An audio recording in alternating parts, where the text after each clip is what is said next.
nosotros después de todo eso, ¿qué es lo que hacemos? ¿Con qué iniciamos? Exacto, con la apertura de la base de datos.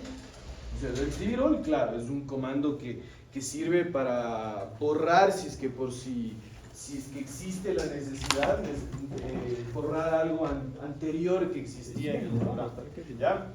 Pero lo importante es la base de datos, abrir la base de datos. Entonces yo ahí también automáticamente ya a veces me doy cuenta que no está abierta la base de datos o continúa ahí la enum. O sea, como nombre de base de datos continúa ahí la enum. Entonces ahí hay un primer cambio, ¿ya? Todo este proceso que hemos hecho es un proceso muy introductorio. ¿A qué? Al proceso ya como tal para desarrollar el modelo. Entonces después de esto ahora sí ya viene el punto número 1, ¿verdad? Entonces el planteamiento de la problemática. Ahí, ¿qué es lo único que va a cambiar? O van a cambiar los nombres de las variables, nada más. No puede cambiar absolutamente nada. Yo, acuérdense que ya tenía una primera problemática y ustedes también tenían una primera problemática. Mi problemática, ¿cuál era? Ya ni me acuerdo. El efecto del ingreso en el consumo.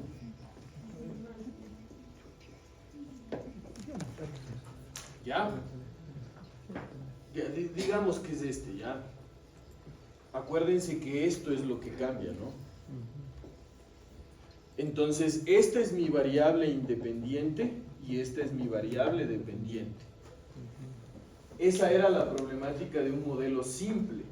Ahora, ¿qué es lo que pasa en los modelos múltiples? En los modelos múltiples surge una característica que es la aparición de más variables independientes. Entonces, vamos a mantener solo una variable dependiente, solo vamos a tener una variable dependiente, y dentro del modelo múltiple lo que sucede es que vamos a tener variables independientes. O sea, no solo una, sino dos o más. A partir de dos variables independientes o más, ya ese modelo es un modelo múltiple. Si es que tenemos solo, como está aquí en la problemática, una variable independiente, entonces ese es un modelo simple, ¿ya? Entonces, ¿por qué es lo que nosotros iniciamos el estudio con el modelo simple? Este de acá, no con el modelo múltiple como el que estamos viendo acá. Nosotros empezamos con el modelo simple porque ese es el modelo que lo desarrolló el señor Galton y luego lo replicó el señor Pearson. Ellos hicieron un modelo simple, pero conforme avanzaron los años y conforme la gente empezó a ponerle un poco más de interés en esta nueva herramienta estadística que se llama la regresión, entonces la gente empezó a estudiarla y al estudiarla empezó a transformarle la ecuación matemática, a cambiarle la regresión econométrica, como a través de la inclusión de más variables independientes. ¿Por qué? Porque si es que nosotros nos ponemos a pensar, el consumo no es influenciado únicamente por el ingreso, ¿no es cierto? Sí existe una relación entre el ingreso sí influye en el consumo, eso estamos completamente claros, pero la gente, conforme avanzaban los años y leía el estudio de Galton, se preguntaba, pero ¿y por qué solo el ingreso? ¿Y por qué no podemos incluir más variables? Si yo creo que no solo el ingreso influye en el consumo, también influye la inflación en el consumo. También influyen el monto de impuestos que me están cobrando mensualmente o lo que sea. El número de cargas familiares que tengo en el hogar, etc. Entonces hay miles de variables que pueden influir en el consumo. Entonces esa fue la razón por la que aparece este modelo múltiple, ¿ya? Entonces el modelo múltiple tiene la característica de tener dos o más variables independientes que influyen en una sola variable dependiente, ¿Ya? No sé si se acuerdan cuál era el objetivo de la regresión. Era el medio. ¿Cómo? Medir el valor promedio. Exacto, medir el valor promedio de la variable dependiente en función a los valores fijos o conocidos de la variable independiente. Ese era el objetivo de la regresión. Ahora, ¿qué es lo que vamos a decir? Que es medir el valor promedio de la variable dependiente en función a los valores fijos o conocidos de la o de las variables independientes. ¿Ya? Entonces, el instante en el que diferenciamos el hecho de que hay una variable independiente, estamos dentro del mundo del modelo simple. Pero si es que estamos con dos o más variables independientes, automáticamente ese es un modelo múltiple. ¿Ya? Entonces, en la problemática, ¿qué es lo que sucede? En la problemática, lo único que sucede es que nosotros debemos escribir el resto de variables independientes. Entonces, por ejemplo, ya las dije, ¿no? Entonces, ¿cuál era la que dije? Pongamos el número de efecto del ingreso y el número. No es número, perdón. Tamaño del hogar, señor. Efecto del ingreso y el tamaño del hogar en el consumo. Entonces, en este momento nosotros hemos identificado a un modelo múltiple.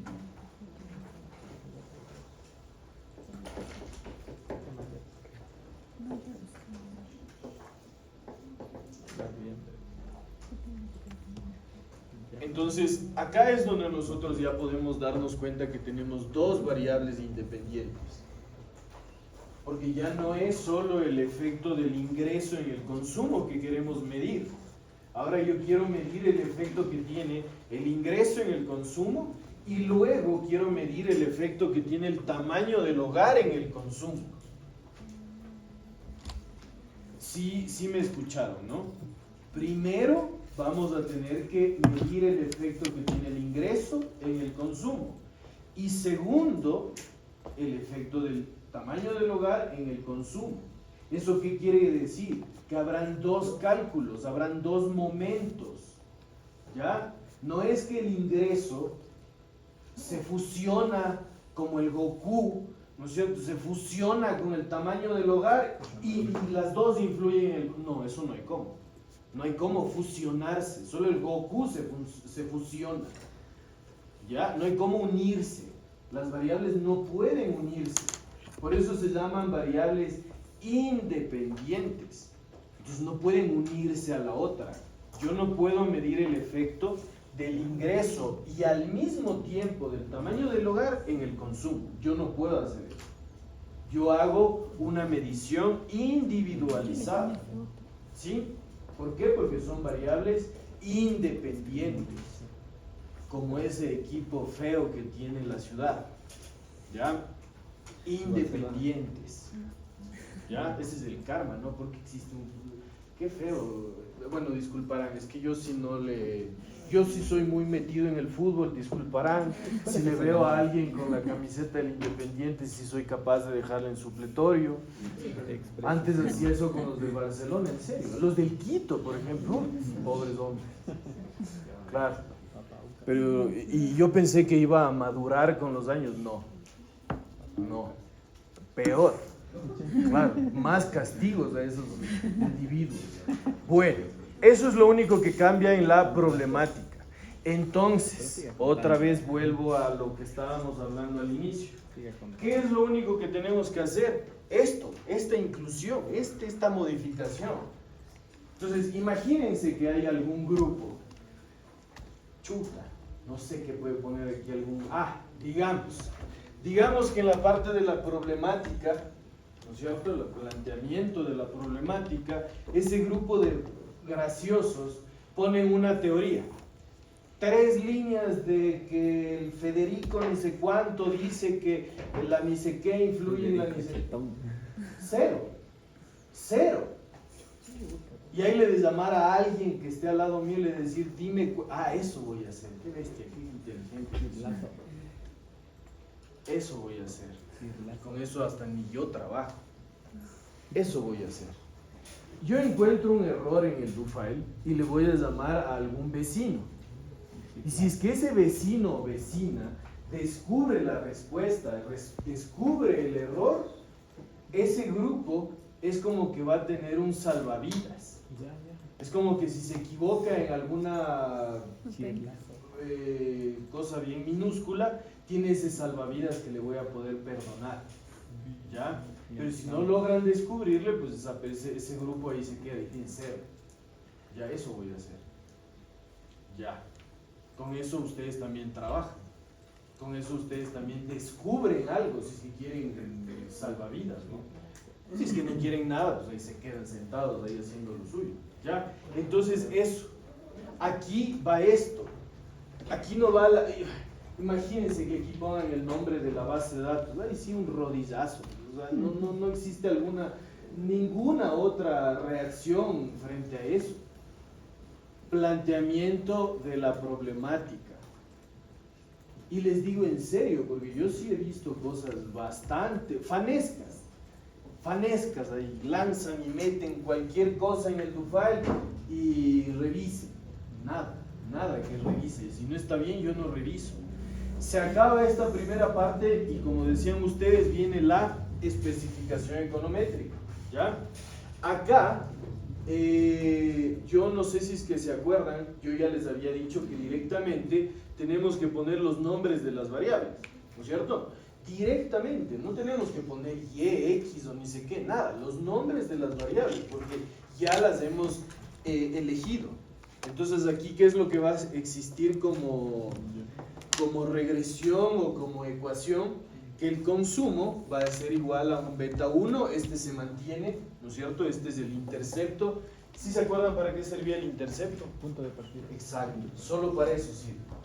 ¿Ya? Entonces, más el beta 2 que multiplica a esta variable que se llama ingreso, más un nuevo beta, una nueva pendiente que está multiplicado al tamaño del hogar, más un error estocástico que ya le conocemos. Entonces, ¿qué es lo único que cambió respecto a lo que ya hicimos antes? Incluir una nueva pendiente y una nueva variable independiente. Eso es lo único que ha cambiado. Entonces, ¿qué significaría un error grosero? Que se olviden de escribirle a este. Ese es un error grosero y a estas alturas no del año, del semestre. Grosero, eso es un insulto. Es como que le estuvieran mentando a mi madre si es que se olvidan de eso. Si hasta les dije que se tatúen. Con tatuín si es que quieren borrarse a lo que se acabe el semestre. No pueden olvidarse esta ecuación. Les di la posibilidad de que se la copien aquí. Entonces, imagínense que alguien me diga, no, me olvidé la fórmula. Ya nada, que nos escribieron en el brazo. Les dije que se escriba. Entonces, ese es un error grosero. Entonces, me levanto serito. Entonces, si la vecina de al lado me dice, sí, profe, es verdad. Usted se levantó porque aquí le falta el error estocástico en la especificación. Listo, perfecto. Entonces, ahí los que están quejándose y llorando por el cero, ya no tienen por qué fregarme la paciencia, porque ya hasta el vecino y la vecina les hizo caer en cuenta de que son unas personas que ni siquiera saben la fórmula de la regresión. ¿Ya? Ese es un error grosero.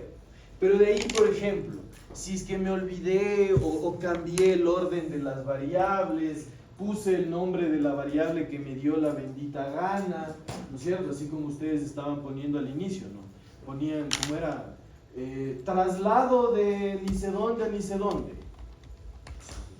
Ya creo que aprendimos de que hay que poner número de ni sé cuántas cosas. Y entonces esos son errores perdonables. Esos son errores de redacción. Pero olvidarse del error estocástico es un error imperdonable. ¿Ya? Después de la especificación econométrica, ¿qué viene? La estimación, sí, la estimación del modelo. Y dentro de ese, primero el análisis exploratorio de los datos. ¿Sí? Ya, perfecto. Este procedimiento a muchas personas ya les expliqué. No sé si es que fueron de este curso o del otro, pero a algunas personas yo ya les expliqué que el análisis exploratorio de datos se lo hace variable por variable. ¿Sí? No proceso estadístico por proceso estadístico.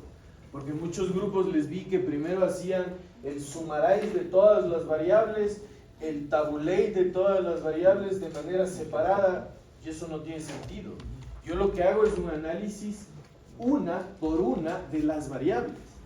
Entonces yo primero hago el summarize de la variable, el tabulate de la variable, y si es que con eso no me basta, entonces ordeno a la variable y le veo internamente qué es lo que tiene.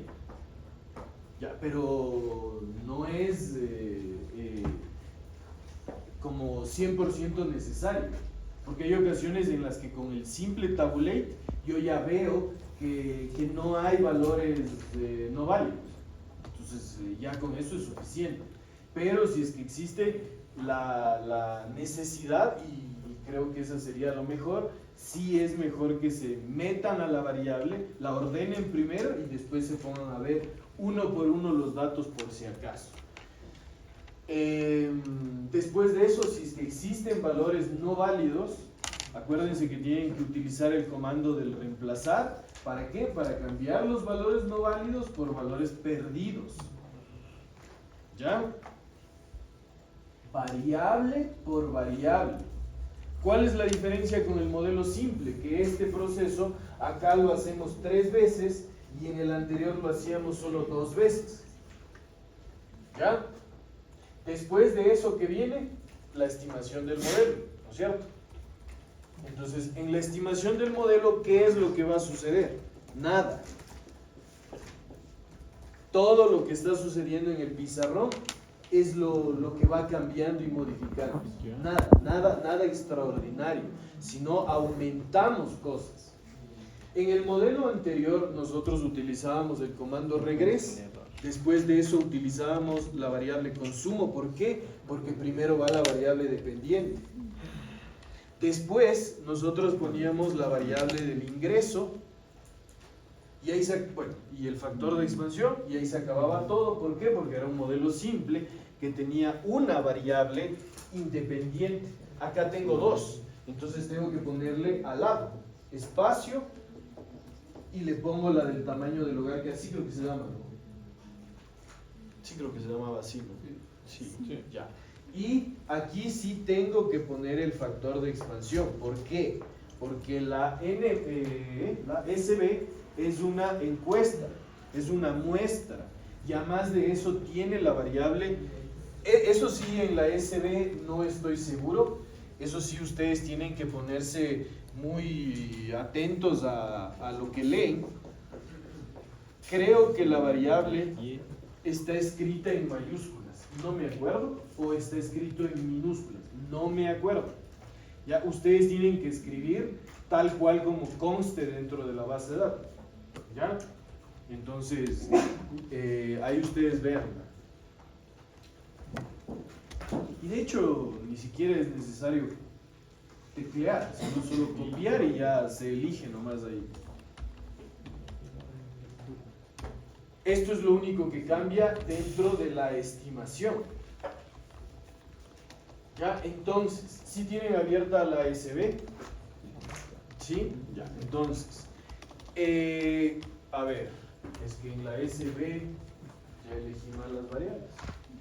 Porque en la SB no hay el ingreso. Ah, no, sí hay. Sí hay. Claro. El consumo se llama consumo, creo. Busquen, pongan el comando, ya se han de haber olvidado, pero pongan el comando look for y pongan consumo.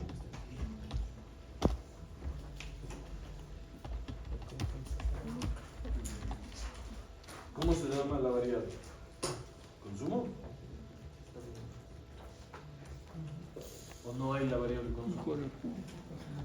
Consumo mensual del hogar. Ese, consumo mensual, o ¿cómo se llama el otro? Consumo total, sí, cualquiera. Igual vamos a hacer ahorita solo un ejercicio rápido. Entonces, elijamos ese que se llama consumo total. ¿Cómo se escribe con guión bajo? Sí. ¿Ya? Entonces voy a poner así exactamente para no perder. Consumo guión bajo total.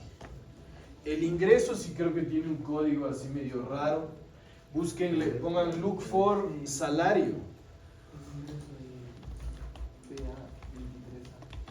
PA 23A.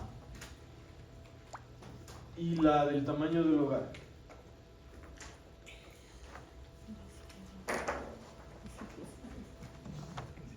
Sí creo que es así.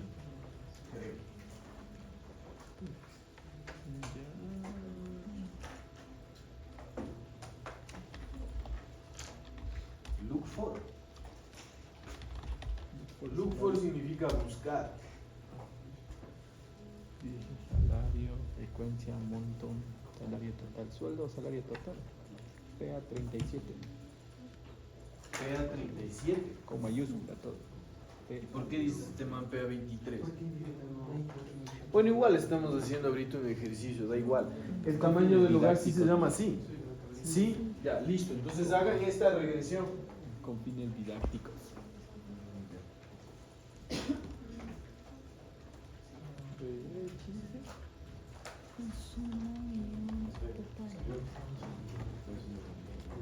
Ah, pero date haciendo con eso. PA 23A. Quiero saber cuántas observaciones están formando parte del modelo.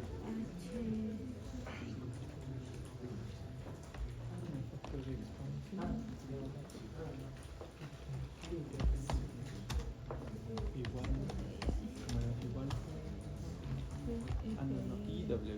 Ajá, IW es igual a FEX. ¿Cuánto salió ya?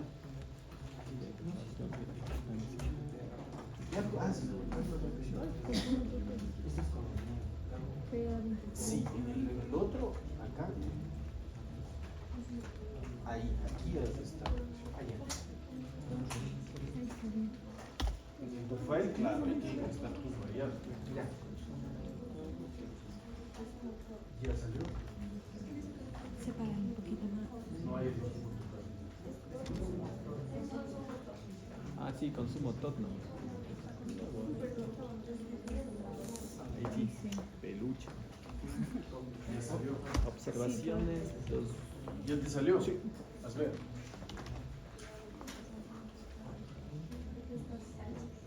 Ya, ahora hazle con la que tú dijiste. La PA 27, ¿no? 23A. 23. Es.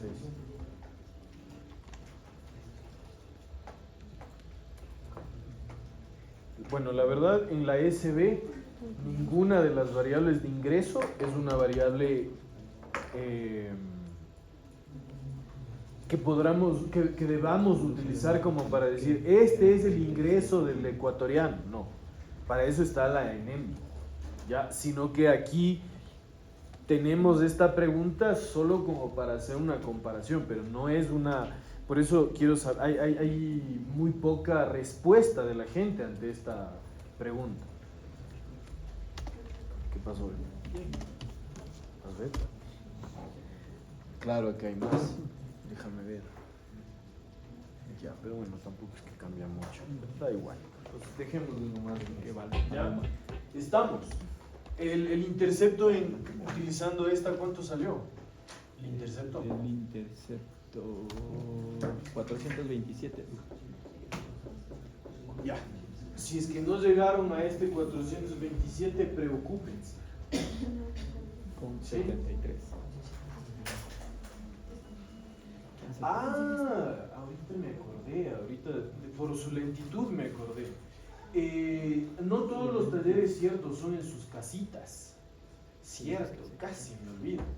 Hay talleres que si no hacen en el instante de la clase, nunca tendrán calificación. Ya me acordé. Ahorita me acordé, porque están lentos, me acordé. Ya. Entonces Entonces hay gente que, por ejemplo, hace el taller rapidísimo y se va rápido de la clase. Y hay otros que se quedan toda la clase y hay otros que ni siquiera presentan. Entonces no todos los talleres son en sus casitas, ahí sentados, ahí viendo otras cosas, oyendo música, no. Hay talleres que son aquí bajo presión. Así que apurarán los que están tecleando lento. ¿Llegaron? Sí, una pregunta. Oye, busquemos la que nos interesa, a ver. Que hay muchísimas opciones de respuesta. Entonces la tabla es tan gigante que está presente. Exactamente. Sí, pero verás que ahorita vos estás haciendo este modelo, verás que estamos haciendo esto solo con fines didácticos. Esto no nos importa. Pero para tu modelo sí. Vos también haces eso. No, pues ahí sí tienes que verla. Ahí tienes que ver. Ajá.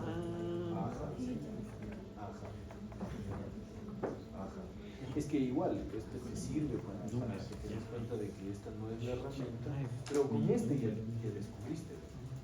Solo que es mejor verle como tú dices uno por uno. Ya. Listo, llegamos a la estimación. Hablarán. O sea, los que no tienen el 427, digo, hablarán para solucionar. Algún vecino que ayude. O yo. Pero hablarán. Ya, bueno, listo. Estimación. Esta es la estimación. El cuadrito que salió, estimación. Se acabó. No hay nada más que hacer. No hay que calcular absolutamente nada como lo hicimos en los exámenes. ¿Ya? Entonces, después de esto, ¿qué viene? La validación. ¿Sí? Ya, listo. Entonces, en la validación, ¿qué es lo que nosotros vamos a hacer? En la validación, nosotros iniciamos con la prueba de la hipótesis de la investigación. ¿Sí se acuerdan la diferencia entre el taller y el proyecto de investigación? ¿No es cierto? Dentro del proyecto de investigación, yo sí les dije, ahí sí tenemos que poner el nombre de la base de datos, que el año, que ni sé qué más había que poner, las teorías y bla, bla, bla. Todo eso era en el proyecto de investigación. Acá no. Acá nosotros vamos a hacer de una manera más sintetizada. ¿Sí? Entonces, acá no es que nosotros en la prueba de la hipótesis de la investigación tenemos que descargarnos la teoría o tenemos que yo qué sé, copiar los dos párrafos que descubrimos. No, nada de eso. En la prueba de la hipótesis de la investigación, lo que nosotros hacemos, bueno, es poner prueba de la hipótesis de la investigación y poner los dos elementos que se necesitan en la prueba. Lo mismo que les pregunté en el control de lectura. Eso, ¿qué se necesita poner? La relación que existe entre las variables del modelo y el signo de la pendiente. Ya, ahora, aquí viene el cambio respecto al taller anterior. En el taller anterior, no sé si es que se fijan, ¿cuántas pruebas hicimos? Una, ¿no es cierto? Sí se están fijando, ¿no? ¿Sí? Una prueba. Porque había una variable independiente. En los modelos múltiples existen pruebas de hipótesis de la investigación exactamente igual al número de variables independientes que tiene el modelo. ¿Ya? Entonces, así sea repetitivo, ustedes tienen que hacer 2 veces lo mismo. ¿Ya? ¿Qué pereza? Pues qué pena que les dé pereza, pero tienen que hacerlo. Ya no voy a aceptar pruebas ahí mismo, ¿no? Porque hay gente y que está bien, yo ya les dije, ¿no? Cuando la gente ya se vuelve famosa, ya cuando escribe en los periódicos, cuando sale en la televisión, ya cuando son famosos escriben como les dé la bendita gana, ya, ahí. Pero ahorita todavía no, todavía ustedes están estudiando y cuando uno estudia tiene que regirse a las estructuras, a las metodologías, a los procedimientos que exigen las teorías. ¿Ya? Entonces, no hagan todo ahí mismo. No traten de redactar las dos pruebas de la hipótesis de la investigación en un solo no, eso no lo voy a aceptar. Tienen que hacer las pruebas por separado. Primero primero escribimos, por ejemplo aquí, ¿no? ¿Cuál es la relación teórica que existe entre el ingreso y el consumo? Keynes, positivo, ¿no es cierto? Y Keynes ya dijo eso. La relación teórica que existe entre el ingreso y el consumo es positiva. Ya la dijo el Keynes. Yo no sé cuánto salió la pendiente de esa variable. 0, ¿cuánto? O 40, 50, 100, 1000, ¿cuánto salió? 0.03. ¿Cuánto? 0.03. 0.031. 0,031. Sí. En la pendiente. Sí. Ya. Entonces, bueno, por el momento no nos interesa la magnitud, pero el signo es positivo. ¿Sí? Entonces, eso es lo que yo tengo que poner. Relación entre, ¿qué es esto? Ingreso y consumo, 2 puntos, positiva. Signo del beta 2, positivo. Y después, ¿qué tengo que hacer? Interpretar la prueba. Se cumple la prueba de la hipótesis de la investigación porque el signo de la pendiente coincide con la relación que existe entre el ingreso y el consumo. Lo que ya tienen escrito en el do file. Porque si no tienen escrito eso, yo no pude haber aceptado su taller. Así que lo que yo les acabo de